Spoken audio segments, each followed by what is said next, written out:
ഈ K C. Venugopal, VD. Satheesan, Ramesh Chennithala അങ്ങനെ തുടങ്ങിയ മുതിർന്ന നേതാക്കൾ ആണ് ഗുരുതരമായ ആരോപണം ഉന്നയിച്ചത്. അതെന്തൊക്കെയാണ്?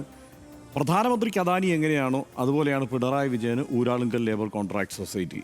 CPMൻ്റെ അനധികൃത സമ്പത്ത് പാർക്ക് ചെയ്യുന്ന ഇടമാണ് ഈ ഊരാളുങ്കൽ ലേബർ കോൺട്രാക്ട് സൊസൈറ്റി. സ്വന്തം നിലയ്ക്ക് എസ്റ്റിമേറ്റ് തീരുമാനിച്ച് സ്വന്തം നിലയ്ക്ക് നടപ്പാക്കുന്നു. അവർ തന്നെ എസ്റ്റിമേറ്റ് വർദ്ധിപ്പിച്ചു പറഞ്ഞ് അവർ തന്നെ ആ തീരുമാനങ്ങൾക്കനുസരിച്ച് കാര്യങ്ങൾ നീക്കുന്നു. അതിനനുസരിച്ച് അവർക്ക് പണം കൊടുക്കുന്നു. ഇങ്ങനെ അനധികൃതമായ കാര്യങ്ങളാണ് സമ്പൂർണ്ണമായി നടക്കുന്നതെന്ന് ആധികാരികമായി വാർത്താസമ്മേളനം വിളിച്ചാണ് വി.ഡി. സതീശൻ അന്ന് പ്രതിപക്ഷ നേതാവായിരിക്കുമ്പോൾ ആരോപണം ഉന്നയിക്കുന്നത്. യഥാർത്ഥത്തിൽ കേരളത്തിൻ്റെ ഈ വികസന മാതൃകകളെയൊക്കെ ആ നിലയ്ക്കൊക്കെ ഒന്ന് അവതരിപ്പിച്ചു കൂടിയേ അന്ന് സർക്കാരിനെ പ്രതിരോധത്തിലാക്കാൻ കഴിയൂ, അല്ലെങ്കിൽ LDFനെ പ്രതിരോധത്തിലാക്കാൻ കഴിയൂ എന്ന് തിരിച്ചറിഞ്ഞ് ആ നിലയ്ക്ക് തന്ത്രപരമായി പ്രചരിപ്പിച്ചതാണത് എന്ന കാര്യത്തിൽ സംശയമൊന്നുമില്ല. ഇത് അന്ന് ഈ മുതിർന്ന നേതാക്കൾക്ക് അറിയാം, അവർക്ക് അതൊക്കെ അറിയാമെന്ന് തന്നെയാണ് ഞാൻ കരുതുന്നത്. ഇത്തരം കാര്യങ്ങളെക്കുറിച്ച് ധാരണയില്ലാത്തവരല്ല എന്ന് തന്നെയാണ് ഞാൻ കരുതുന്നത് കേട്ടോ. അതിന് കാരണമുണ്ട്, ഞാൻ വിശദീകരിക്കാം. മറ്റൊന്ന് PM ശ്രീയുമായി ബന്ധപ്പെട്ട് ഇന്നിപ്പോൾ N. ഷംസുദ്ദീൻ പറഞ്ഞത് എന്താണ്? നിർബന്ധിതരായി കഴിഞ്ഞ സർക്കാർ PM ശ്രീയിൽ ഒപ്പിടാൻ നിർബന്ധിതരായി. അങ്ങനെ ഒരു പ്രയോഗം ആദ്യമായിട്ടാണ് UDFൻ്റെ ഭാഗത്തു നിന്ന് കേൾക്കുന്നത്. എന്താണ് അവർ കഴിഞ്ഞ തെരഞ്ഞെടുപ്പ് കാലത്ത് പ്രചരിപ്പിച്ചുകൊണ്ടിരുന്നത്? BJPയുമായുള്ള CPMൻ്റെ ധാരണയുടെ ബാക്കിയാണിത് എന്നാണ് പ്രചരിപ്പിച്ചുകൊണ്ടിരുന്നത്. ഷംസുദ്ദീനും അങ്ങനെ തന്നെ പറഞ്ഞിട്ടുണ്ടാവാം പഴയ ഫയലെടുത്ത് നോക്കിക്കഴിഞ്ഞാൽ. പക്ഷേ ഇപ്പോൾ യാഥാർത്ഥ്യം മറ്റൊന്നാണ്. അദ്ദേഹം വകുപ്പ് കൈകാര്യം ചെയ്യുകയാണ്.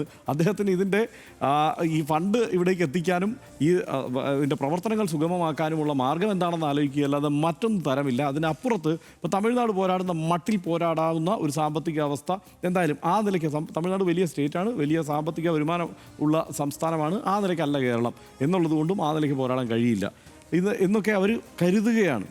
പിന്നെ ഒരു കാര്യം കൂടെ തിരിച്ചറിയുമല്ലോ, ഇപ്പോൾ കോൺഗ്രസ് സർക്കാരുകൾ, ഈ സംസ്ഥാനത്ത് നിലവിലുള്ള സകല കോൺഗ്രസ് സർക്കാരുകളും PM ശ്രീയിൽ ഒപ്പിട്ടു എന്ന് മാത്രമല്ല ഈ ദേശീയ വിദ്യാഭ്യാസ നയം അംഗീകരിച്ച സർക്കാരുകളാണ്.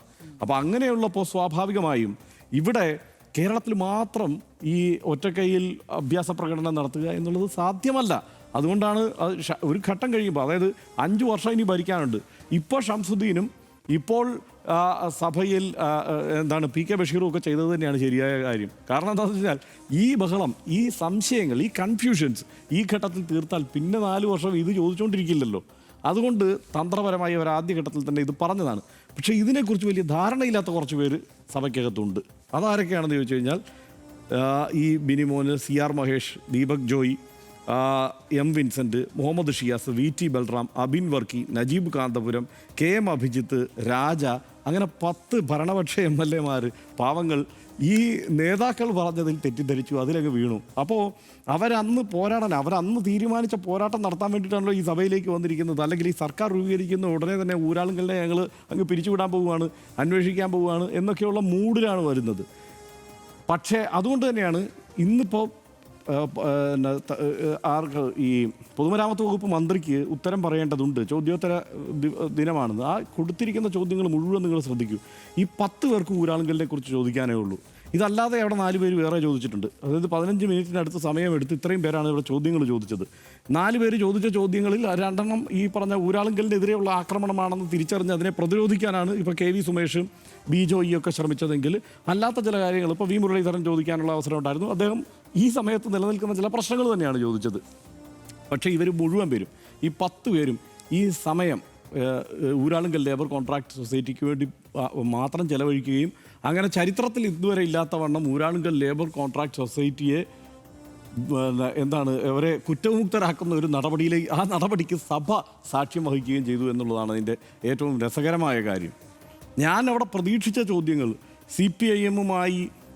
CPMൻ്റെ പണം പാർക്ക് ചെയ്യുന്ന സ്ഥാപനമാണ് ഊരാളുങ്കൽ ലേബർ കോൺട്രാക്ട് സൊസൈറ്റി എന്ന് ഇപ്പോഴത്തെ മുഖ്യമന്ത്രിയും അന്നത്തെ പ്രതിപക്ഷ നേതാവുമായ V.D. സതീശൻ വരെ ആരോപണം ഉന്നയിച്ച സാഹചര്യത്തിൽ ഇതുമായി ബന്ധപ്പെട്ടുള്ള കർശനമായ ഒരു അന്വേഷണത്തിലേക്ക് പോകാനുള്ള ആലോചനയുണ്ടോ? ഇങ്ങനെയുള്ള ചോദ്യങ്ങളാണ് നമ്മൾ പ്രതീക്ഷിക്കുന്നത്. പക്ഷെ അവിടെ ചോദിച്ച ചോദ്യങ്ങളും കൊള്ളാം, മോശം കാര്യങ്ങളല്ല. നടപടിക്രമങ്ങൾ പാലിക്കാതെ ടെൻഡർ അനുവദിച്ചിട്ടുണ്ടോ? അതുപോലെ ഇവരുടെ പദ്ധതികൾക്ക് ചെലവ് വർദ്ധിപ്പിക്കുകയും അങ്ങനെ ഇത് അവർക്ക് തോന്നിയ മട്ടിൽ അവർക്ക് പണം അനുവദിക്കുകയും ചെയ്യുന്ന സാഹചര്യമുണ്ടോ? ക്രമവിരുദ്ധമായി കൂടുതൽ തുക അനുവദിച്ചിട്ടുണ്ടോ? തദ്ദേശീയർക്ക് ജോലി കിട്ടാത്ത സാഹചര്യം നിങ്ങൾ ചോദ്യം ചെയ്യുന്നുണ്ടോ? പിന്നെ എന്താണ് ഇത്തരം കുറേ കാര്യങ്ങൾ, അതായത് കിഫ്ബിക്ക് കൊടുത്ത പണിയെക്കുറിച്ച്, കിഫ്ബിയിൽ എത്ര രൂപയുടെ ജോലി ചെയ്യുന്നുണ്ട് എന്നുള്ളതിനെക്കുറിച്ച് ULCC തന്നെ എസ്റ്റിമേറ്റ് ഇറക്കുന്നത്. പ്രതിപക്ഷ നേതാവായിരിക്കാം VD സതീശൻ ഉന്നയിച്ച ആരോപണം. അത് സഭയിൽ വന്നു ചോദ്യം, M. വിൻസെന്റിന്റെ ചോദ്യമാണ്. എസ്റ്റിമേറ്റ് അവർ തന്നെ തയ്യാറാക്കുന്നു എന്ന വർത്തമാനമുണ്ടായിരുന്നു.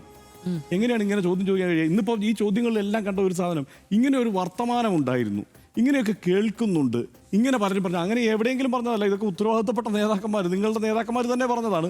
അതുപോലും ഉറച്ചു ചോദിക്കാനുള്ള ആർജവമില്ലാതെയാണ് ഇവർ ഈ കാര്യങ്ങൾ അവിടെ അവതരിപ്പിച്ചതെന്ന് സഭയിൽ ഈ ചോദ്യങ്ങളായി ഉന്നയിച്ചതെന്നുള്ളതാണ് ഏറ്റവും കൗതുകകരം.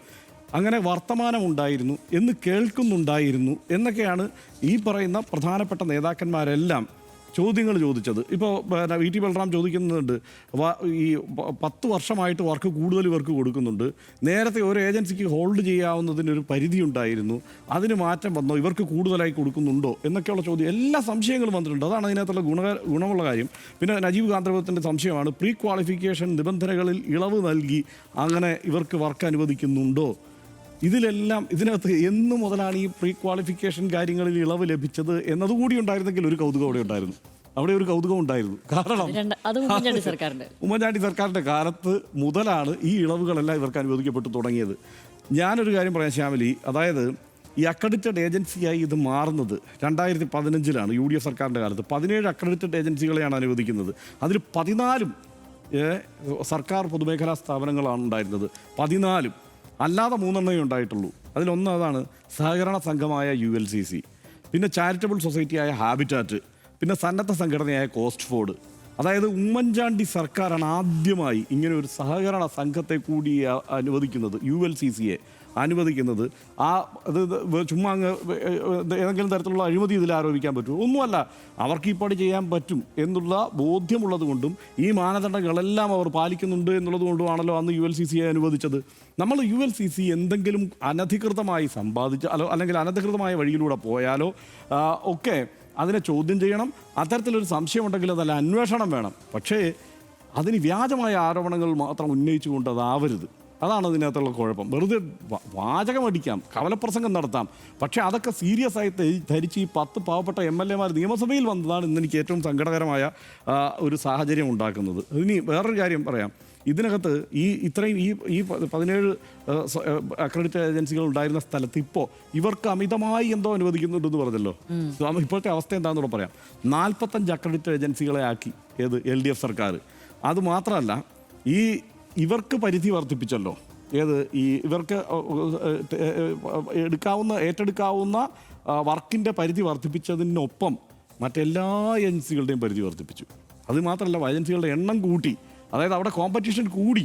ഇനി അതുമാത്രമല്ല, ഇവിടെ അന്നത്തെ അക്രഡിറ്റേഷൻ കാലയളവ് ഉമ്മൻചാണ്ടി സർക്കാർ തീരുമാനിച്ചത് 5 വർഷമാണ്. ഇപ്പോൾ അത് കഴിഞ്ഞ പിണറായി സർക്കാർ എത്രയാണ് തീരുമാനിച്ചതെന്നറിയോ? 2 വർഷമാക്കി ചുരുക്കി. അപ്പോൾ ഇതെല്ലാം ഇളവാണോ? ഇവർക്ക് അനുവദിച്ചിരിക്കുന്ന ഇളവാണോ? അല്ലല്ലോ. ഇതെല്ലാം കൂടുതൽ കടുപ്പമുള്ള അവസ്ഥയിലേക്ക് പോയി. മാത്രമല്ല, ഇനി ഒരു കാര്യം കൂടിയുണ്ട്. ഇവരെ ടോട്ടൽ സർവീസ് പ്രൊവൈഡറായി ഉമ്മൻചാണ്ടി സർക്കാരാണ് തീരുമാനിക്കുന്നത്. അങ്ങനെ ടോട്ടൽ സർവീസ് പ്രൊവൈഡറായി റൂരാങ്കൽ സൊസൈറ്റിയെ തീരുമാനിക്കാൻ കാരണം എന്താണ്? ഇവർക്ക് ഇതിന് വേണ്ട എല്ലാ സംവിധാനങ്ങളും ഉണ്ട്. ഇവർക്ക് IT പാർക്ക് തന്നെയുണ്ട്. അവിടെ എത്രയോ IT കമ്പനികളുണ്ട്. അതല്ലാതെ ടെക്നോ പാർക്കിൽ അവർക്ക് വേറെ സംവിധാനമുണ്ട് ഇതിന്. അപ്പോൾ ഒരു ടോട്ടൽ സർവീസ് പ്രൊവൈഡർ എന്ന നിലയ്ക്ക് അവരെ പരിഗണിക്കാവുന്ന സ്ഥിതി ഉണ്ടെന്ന് തിരിച്ചറിഞ്ഞ് ഉമ്മൻചാണ്ടി സർക്കാരാണ് തീരുമാനിക്കുന്നത്. ഇവർക്ക് അതിന് ശേഷമുള്ള കാലത്ത് പ്രത്യേകിച്ച് അവർക്ക് മാത്രമായി ഒരിളവും നിയമപരമായി ആ നിലയ്ക്ക് കിട്ടില്ല. നിയമപരമല്ലാതെ വല്ലതും കിട്ടിയിട്ടുണ്ട്, അന്വേഷിക്കട്ടെ. അത് അന്വേഷിക്കാനുള്ള അധികാരം ഇപ്പോൾ സർക്കാർ അവരുടെ കയ്യിലല്ലേ. അതങ്ങനെ ചെയ്യണം എന്നുള്ളതാണ് വേണ്ടത്. പക്ഷേ അതിന് പകരം ഈ പഴയ ആരോപണങ്ങൾ ആവർത്തിക്കുന്നു എന്നുള്ളതാണ് ഇതിനകത്തുള്ള ഏറ്റവും വലിയ കുഴപ്പം. ഇതിനകത്ത് ഒരു പ്രശ്നം, ഈ രാജ്യത്തുള്ള 8 ലക്ഷം കോഓപ്പറേറ്റീവ് സൊസൈറ്റികളിൽ ഏറ്റവും മികച്ച 9 എണ്ണത്തിലൊന്നായിട്ട് തിരഞ്ഞെടുക്കപ്പെട്ടുള്ള കോഓപ്പറേറ്റീവ് സൊസൈറ്റിയാണ് ഊരാളുങ്കൽ ലേബർ കോൺട്രാക്ട് സൊസൈറ്റി.